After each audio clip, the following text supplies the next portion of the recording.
अस्सलाम वालेकुम दोस्तों, कैसे हैं आप सब लोग। उम्मीद करती हूँ जी सब बहुत अच्छे होंगे, बहुत खैरियत से होंगे।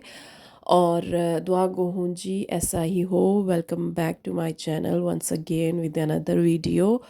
और पिछले कुछ दिनों में मैंने वीडियो नहीं डाली, प्रॉबेबली 5 to 6 डेज़ हो गए हैं मैंने वीडियो नहीं डाली। अ, उसकी एक रीज़न थी जो मैं इंशाल्लाह ताला आगे वीडियो में आप लोगों के साथ जाके शेयर भी करूँगी। और थोड़ा टफ़ टाइम था जिसकी वजह से थोड़ा नहीं काफ़ी टफ़ टाइम था जिसकी वजह से मैं वीडियो अपलोड नहीं कर सकी। और अब जी वापस आ गई हूँ और आप लोगों के साथ शेयर भी करूँगी कि वीडियो क्यों अपलोड नहीं हो सकी। और साथ साथ जी वीडियो में आगे चलते हैं। अच्छा फ्रेंड्स, यहाँ पे मैं अर्ली ही उठ गई थी आज, और काफ़ी अर्ली इनफैक्ट उठ गई थी। और उठते साथ जो एक मेजर काम था वो वॉशिंग लगानी थी, क्योंकि पिछले 5-6 दिन से ही काम जो है वो ऑलमोस्ट सारे ही पेंडिंग पड़े हुए थे और काफ़ी ज़्यादा काम इकट्ठे हो गए हुए थे। तो अ, यही सोचा कि अब टाइम को ज़रा सही से यूटिलाइज़ करते हैं, क्योंकि इतने काम जब इकट्ठे हो जाए तो फिर उनको वाइंड अप करने के लिए टाइम को सही यूटिलाइज़ करना पड़ता है, अदरवाइज़ वो काम बिखरे ही पड़े रहते हैं। और अब तो दिन भी इतने छोटे हो गए हैं कि समझ ही नहीं आती, नाश्ता करते करते ही दोपहर हो जाती है और बस जी उसके बाद तो पता ही नहीं चलता। तो बस जी यहाँ पे मैंने काफ़ी अर्ली उठ के जो है सबसे पहले वॉशिंग लगा ली थी कि चलो ये साथ साथ होता रहेगा।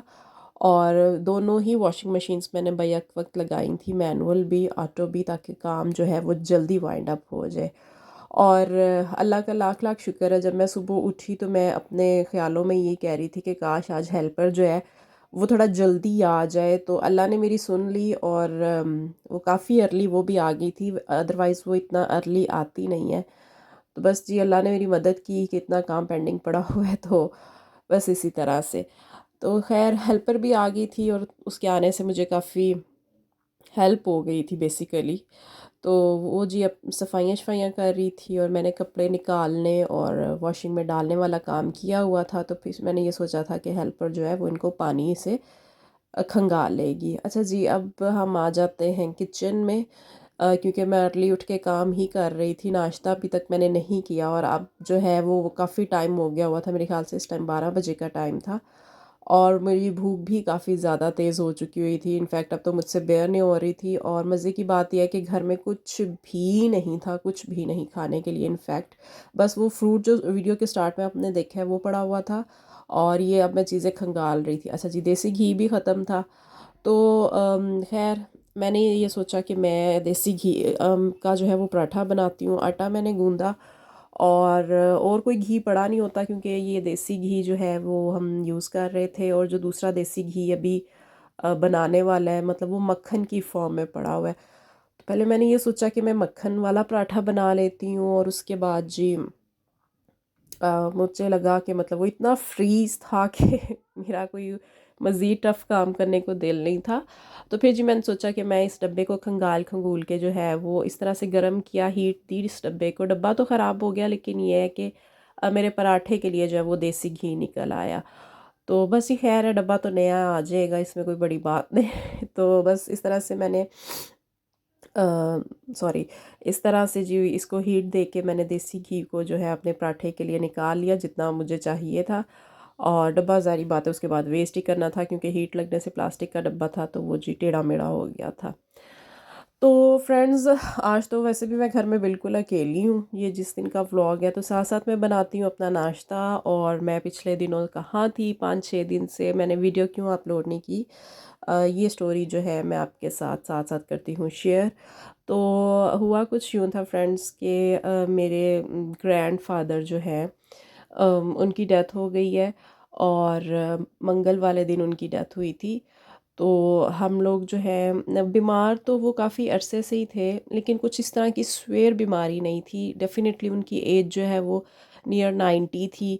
तो एज फैक्टर की वजह से जो है बहुत ज़्यादा वीक हो गए हुए थे। अल्लाह का लाख लाख शुक्र है उन्हें कोई बीमारी नहीं थी, या इस तरह से उनका कोई मसला नहीं था कि उन्हें बहुत ज़्यादा संभालना पड़ता। सिर्फ़ ये कि अल्लाह ताला ने उनका जो वक्त मुकर्रर किया हुआ था वो पूरा हो गया था।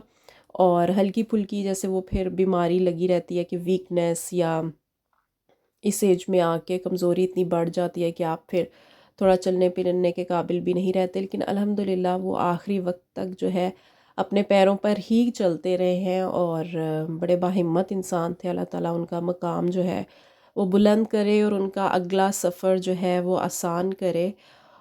तो मेरी वालदा जो है वो एक दिन 2 दिन पहले से ही जो है वो गई हुई थी और हम लोग घर पर ही थे।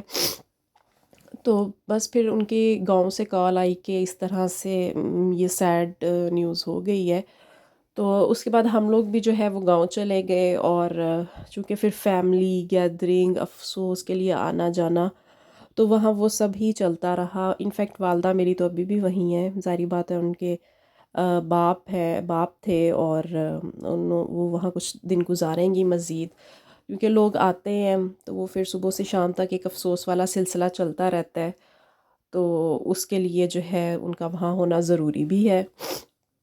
मैं जो हूँ कल घर वापस आ गई थी, क्योंकि गांव में स्टे करना थोड़ा हार्ड भी है मेरे लिए। मेरी ख़ुद की तबीयत भी ठीक नहीं थी और काफ़ी दिन हो गए थे हम लोग मतलब गांव में ही थे।